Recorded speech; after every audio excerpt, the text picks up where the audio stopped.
రమణ గోగుల 2000 సంవత్సరానికి అటూ ఇటూ ఓ 10 ఏళ్లపాటు తెలుగు సినిమా సంగీత ప్రియులను ఉర్రూతలూగించిన మ్యూజిషియన్. విదేశాల్లో ఉన్న అతను ప్రేమంటే ఇదేరాతో సంగీత దర్శకుడిగా పరిచయమై యువరాజు, తమ్ముడు, బద్రీ, జానీ, లక్ష్మి, మౌనమేళనోయి, యోగి లాంటి మ్యూజిక్ హిట్లతో అప్పటి యువతను ఒక ఊపు ఊపేశాడు. అయితే తర్వాత దేవిశ్రీ ప్రసాద్, చక్రి, తమన్ లాంటి యువ సంగీత తరంగాల జోరును తట్టుకోలేక ఆయన కనుమరుగైపోయారు. ఆ తర్వాత అమెరికాలో ఏఐ, డేటా అనలిటిక్స్ ప్రాజెక్ట్స్ కంపెనీలో పనిచేసుకుంటూ లైఫ్ లీడ్ చేస్తున్నారు. ఇలా గత 10 ఏళ్లలో రమణ గోగుల ఏ చిత్రానికీ సంగీతం అందించలేదు. ఆయన్ని అందరూ మరిచిపోయారు. ఇలాంటి సమయంలో సంక్రాంతికి వస్తున్నాం డైరెక్టర్ అనిల్ రావుపుడి, సంగీత దర్శకుడు భీమ్స్ సిసిరోలియో అనూహ్యంగా రమణ గోగులను తెరపైకి తీసుకొచ్చి ఒక పాట పాడించి అందరినీ ఆశ్చర్యానికి గురిచేశారు. అనుకోకుండా ఈ పాట పాడిన రమణ గోగుల సోషల్ మీడియా ప్లాట్ఫామ్ను ఒక ఊపు ఊపేస్తున్నాడు. సంక్రాంతికి వస్తున్నాంలో మధుప్రియతో కలిసి రమణ గోగుల పాడిన గోదారి గట్టుమీద పాట ఇప్పుడు యూట్యూబ్ షార్ట్స్, ఇన్స్టా రీల్స్లో మోత మోగిపోతోంది. ప్రత్యేకమైన మ్యాజిక్ ని సినిమాకు జోడించే ప్రయత్నమే ఈ పాట. ముందు ఈ పాట విని మామూలుగానే ఉంది కదా అనుకున్నారు కానీ ఇది నెమ్మదిగా జనాలకు బాగా ఎక్కేసింది. సింపుల్గా అనిపిస్తూనే మంచి బీటుతో జనాలు పాడుకునేలా, స్టెప్పులేసేలా ఉండటంతో సోషల్ మీడియాలో ఈ సాంగ్ వైరల్గా మారింది.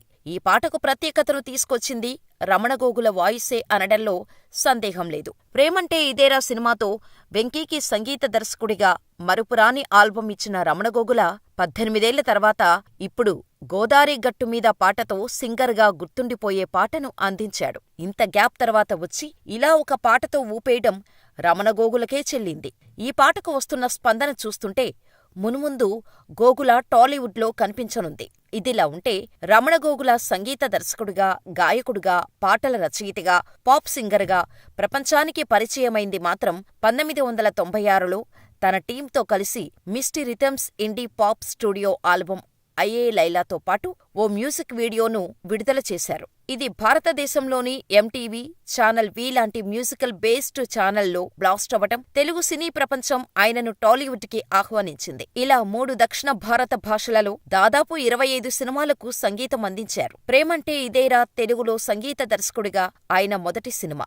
ఈ సినిమా పెద్ద మ్యూజికల్ హిట్ కావటంతో ఆ తర్వాత తమ్ముడు, బద్రీ, యువరాజు లాంటి సినిమాలు చేసే ఛాన్స్ వచ్చింది. ఆ తర్వాత బోనీ సినిమా నిర్మించి నిర్మాతగానూ మారాడు ఆయన. అప్పటికే మ్యూజిక్ డైరెక్టర్గా రమణ గోగుల డౌన్ ఫాల్లో ఉన్నారు. అలాంటి సమయంలో బోనీ సినిమాను నిర్మించటం పెద్ద రిస్క్ అని సన్నిహితులు, ఇండస్ట్రీ వారు రమణ గోగులకు చెప్పినా పట్టించుకోకుండా సుమంత్, కృతి కర్బంద జంటగా బోనీ చిత్రాన్ని నిర్మించారు. అసలే సుమంత్ అంటే పెదవి విరుస్తున్న సమయం.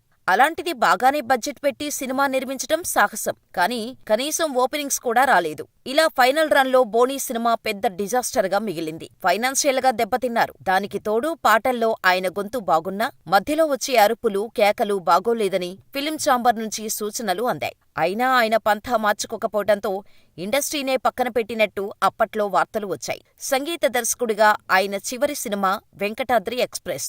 ఈ సినిమాకు ఆయన సంగీత దర్శకుడంటే ఎవరూ నమ్మలేరు. కానీ ఇదే నిజం. ఇదిలా ఉంటే కెరియర్ మొదట్లో పవన్ కళ్యాణ్ ఎక్కువగా ఆయనకే మ్యూజిక్ డైరెక్టర్గా అవకాశాలనిస్తూ ఉండేవారు. మరి ఆ తర్వాత పవన్ కళ్యాణ్ అతన్ని పక్కన ఎందుకు పెట్టేశాడా అనే టాక్ ఉంది. దానికి గల కారణమేంటి అంటే రమణ గోగుల ప్రొడ్యూసర్గా మారి సుమంత్ను హీరోగా పెట్టి బోనీ అనే ఒక సినిమా చేసిన తర్వాత ఆ సినిమా ఫ్లాప్ అవటంతో గోగుల అప్పటినుంచి ప్రొడక్షన్ మీదే ఉండేవారట. సినిమాలకు మ్యూజిక్ ఇవ్వలేడేమో అనే ఉద్దేశంతోనే పవన్ కళ్యాణ్ అతన్ని పక్కన పెట్టినట్టుగా తెలుస్తోంది. మరి ఎట్టకేలకు ఇప్పుడు సుజిత్ డైరెక్షన్లో పవన్ కళ్యాణ్ హీరోగా వస్తున్న ఓజీ సినిమాలో రమణ గోగుల ఒక పాటను పాడుతున్నట్టుగా తెలుస్తోంది. అయితే ఈ పాట కోసం రమణ గోగుల దాదాపు 50 లక్షల వరకు రెమ్యునరేషన్ తీసుకుంటున్నట్టుగా సమాచారం. ఈ పాట ద్వారా ప్రేక్షకుల్లో ఒక మంచి ఊపును తీసుకురావడమే కాకుండా వింటేజ్ పవన్ కళ్యాణ్ సాంగ్స్ ని రీక్రియేట్ చేయటానికి రమణ గోగుల సిద్ధమవుతున్నట్టుగా వార్తలు బయటకు రావటంతో పవన్ అభిమానులు పండుగ చేసుకుంటున్నారు.